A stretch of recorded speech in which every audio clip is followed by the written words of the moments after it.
Hello students, today we are going to study syntagmatic and paradigmatic relation in linguistics. वास्तवमा syntagmatic and paradigmatic दुईटै चाहिँ linguistic term हो जुन चाहिँ introduce गरेको थियो कोद्वारा भन्दाखेरि चाहिँ फरी एन्ड डी सचुरबाट।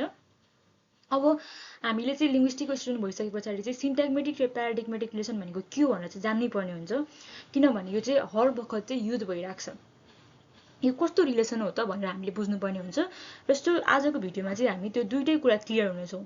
के हो सिन्ट्याग्मेटिक रिलेसन, के हो प्याराडिग्मेटिक रिलेसन, अनि कस्तोलाई त्यस्तो खालको रिलेसन भनिन्छ भनेर हामीले इक्जाम्पल सहित अगाडि बढ्नेछौँ र आजबाट यस भिडियोबाट तपाईँको त्यो सबै कन्फ्युजन चाहिँ हट्नेछ र तपाईँले चाहिँ खुलस्त रूपमा सिन्ट्याग्मेटिक रिलेसन के हो, प्याराडिग्मेटिक रिलेसन भनेको के हो भनेर चाहिँ तपाईँले चाहिँ बताउन सक्नुहुनेछ र अरूलाई पनि सिकाउन सक्नुहुनेछ। So let's move into our study session है त।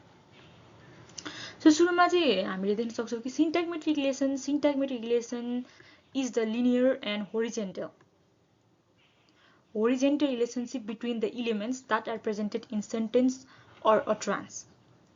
There is a chain relation between the elements. It can be observed in terms of phonological, morphological and syntactic level. अब सिन्ट्याग्मेटिक रिलेसन भनेको के हो भन्दा चाहिँ सिन्ट्याग्मेटिक रिलेसन भनेको चाहिँ यस्तो सिधा खालको रिलेसन हो जुन रिलेसन चाहिँ वर्डहरुमा हुन्छ। जस्तै सिन्ट्याग्मेटिक रिलेसन इज भन्ने छ नि, यति भनेको चाहिँ यो देख्नुहुन्छ चाहिँ यति भनेको चाहिँ यो यति तीनटा चाहिँ अब के भयो त, यो चाहिँ सिधा छ नि, यिनीहरु सिधा छ नि। यो चाहिँ कुन रिलेसन भयो भन्दा चाहिँ यो रिलेसनलाई चाहिँ भनिन्छ सिन्ट्याग्मेटिक रिलेसन। अनि यो चाहिँ कस्तो हुन्छ भन्दा चाहिँ चेन खालको हुन्छ। यो चाहिँ एउटाबाट यो सिन्ट्याग्मेटिक पछाडि रिलेसन छ, त्यस पछाडि इ छ, द छ, यसलाई इजलाई हटायो भने यसको मतलब हुँदैन। त्यसैले त यिनीहरुको रिलेसन कस्तो छ, चेन हुँदै हुँदै हुँदै हुँदै अगाडि बढेको छ। लाइक यस्तो खालको चेन यो भयो, त्यस पछाडि यो चेनलाई एउटाले जोड्यो, त्यस पछाडि अर्को खालको चेन आयो हैन, यसलाई बीचमा तोड्यो भने यसको मतलब हुँदैन नि त। सो त्यस्तो खालको रिलेसनलाई चाहिँ यहाँ लिङ्ग्विस्टिक्समा चाहिँ के भन्दो रहेछ भन्दाखेरि चाहिँ सिन्ट्याग्मेटिक रिलेसन भन्दो रहेछ। अब हामी अर्को थप इक्जाम्पल हेर्नेछौँ, त्यस पछाडि अझै हामीलाई चाहिँ यसबाट के हुन्छ भन्दा चाहिँ बढी हामीलाई कन्सेप्ट चाहिँ बुझ्न सजिलो हुन्छ है त।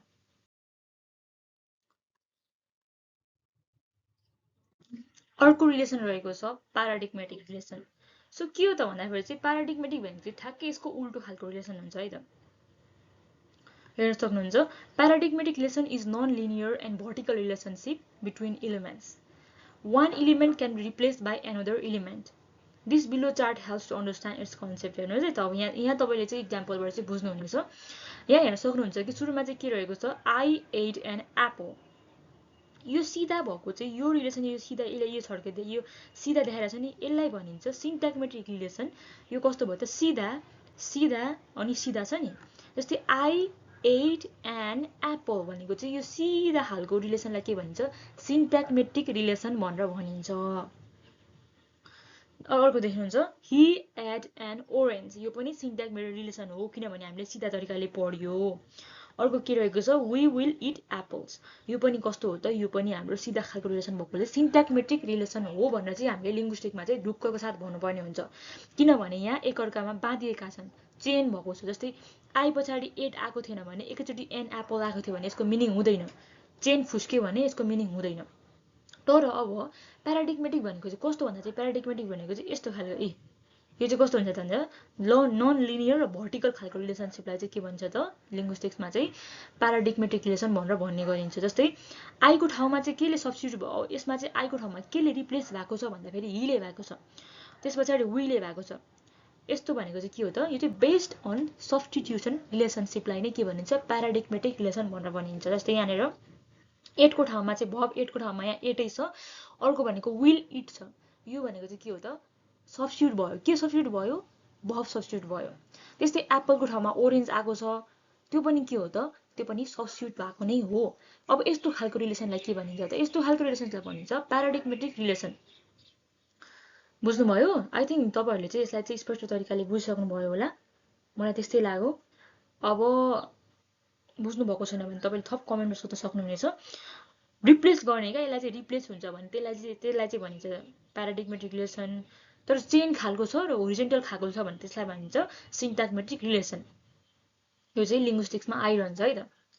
अब तपाईँले हेर्न सक्नुहुन्छ है बेस्ड अन कम्बिनेसनमा छ सिन्ट्याग्मेटिक रिलेसन, अर्को भनेको बेस्ड अन सब्स्टिट्युसन भनेको चाहिँ रिप्लेस गर्न सकिन्छ। अब यो भनेको चाहिँ होरिजेन्टल रिलेसनसिप भयो यो सिन्ट्याग्मेटिक चाहिँ, तर अर्को भनेको चाहिँ कस्तो हो त भर्टिकल रिलेसनसिप हो इलिमेन्ट्सहरू वर्डहरू बिच चाहिँ। अब यो चाहिँ केसँग चासो राख्छ यसले भन्दाखेरि चाहिँ स्ट्रक्चरसँग चासो राख्छ। आई एट एन्ड एप्पलसँग स्ट्रक्चरसँग राख्यो, तर यसले केसँग राख्छ चोइससँग राख्छ। अब यसलाई चाहिँ आईको ठाउँमा म हि पनि लिन सक्छु नि त, मसँग चोइस छ भने त्यसलाई के भनिदियो प्याराडिग्मेटिक रिलेसन भनेर भनियो। वर्ड्स अकर्स इन सिक्वेन्स, वर्ड्सहरू चाहिँ केमा आउँछ त सिक्वेन्समा आइरहेको हुन्छ, त्यही भएर हामीले यसलाई चेन रिलेसनसिप भनियो कसलाई सिन्ट्याग्मेटिक रिलेसनलाई। तर अर्कोलाई हेर्दाखेरि चाहिँ यसलाई चाहिँ रिप्लेस गर्न सकिन्छ कसलाई प्याराडिग्मेटिक रिलेसनलाई। अब इक्जाम्पल भनेको चाहिँ सेन्टेन्स अर्डर भयो, यिनीहरू चाहिँ सेन्टेन्सको अर्डर छ। अब यो भनेको चाहिँ के भयो त हाम्रो सिन्ट्याग्मेटिक भयो। तर अर्को चाहिँ वर्ड अल्टरनेटिभ्स भनेको चाहिँ हामीसँग चाहिँ वर्डमा चाहिँ राख्ने विकल्पहरू धेरै हुन्छ भने त्यसलाई के भन्यो, त्यसलाई भन्यो प्याराडिग्मेटिक रिलेसन। आई होप तपाईँहरूले त्यसलाई चाहिँ क्लियरली बुझ्नुभयो होला, क्लियरली नै बुझ्नुभयो होला सायद, र बुझ्नुहुन्छ भन्ने मैले आशा पनि राखेको छु। यदि तपाईँहरूले बुझ्नुभएको छैन भने तपाईँहरूले मलाई थप कमेन्ट बक्समा चाहिँ सोध्न सक्नुहुनेछ यो भनेको के हो र त्यो भनेको के हो भनेर है। र अबको क्लासहरूमा चाहिँ म नियमित सबै पाठको चाहिँ भिडियोहरू हाल्नेछु, र त्यसर्थ चाहिँ तपाईँहरू फर्स्ट इयरको स्टुडेन्ट हुनुहुन्छ भने चाहिँ मेरो च्यानललाई सब्सक्राइब गर्नुहोस् र हामी सँगै अगाडि बढ्नेछौँ है त। हस् त, थ्याङ्क यू।